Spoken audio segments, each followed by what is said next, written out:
বিসমিল্লাহির রহমানির রহিম। শুরু করছি আল্লাহর নামে, যিনি পরম করুণাময় অসীম দয়ালু। ইন্না মাআল উসরি ইসরা, নিশ্চয় প্রত্যেক কষ্টের সাথে রয়েছে স্বস্তি। সূরা আশ-শারহ আয়াত নম্বর 6। ওয়া তাওয়াক্কাল আলাল্লাহি ওয়া কাফা বিল্লাহি ওয়াকিলা, আল্লাহর উপর ভরসা করো, তিনিই সর্বোত্তম রক্ষক। সূরা আল আহজাব আয়াত নম্বর 3। ইন্নাল্লাহা মাআস সাবিরিন, নিশ্চয় আল্লাহ ধৈর্যশীলদের সাথে আছেন। সূরা বাকারা আয়াত নম্বর 153।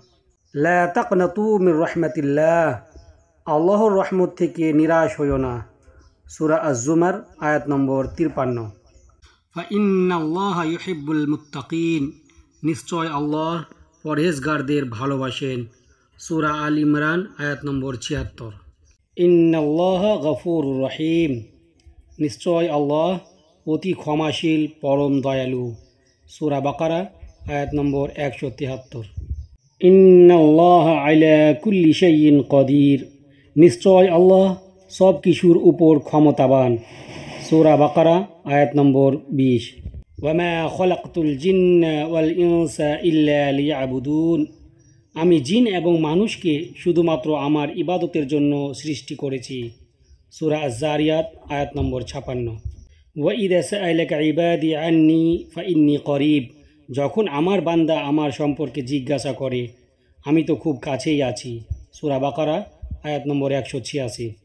ইউহিব্বুহুম ওয়া ইউহিব্বুনাহু, আল্লাহ তাদের ভালোবাসেন এবং তারা আল্লাহকে ভালোবাসেন। সূরা মাইদা আয়াত নম্বর 54।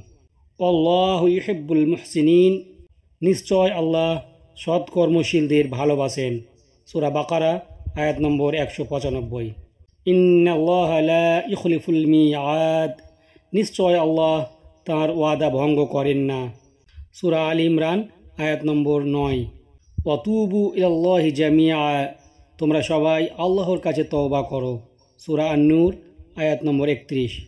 ইন্নাল্লাহা ইউহিব্বুত তাওয়াবিন, নিশ্চয় আল্লাহ তওবাকারীদের ভালোবাসেন। সূরা বাকারা আয়াত নম্বর 222।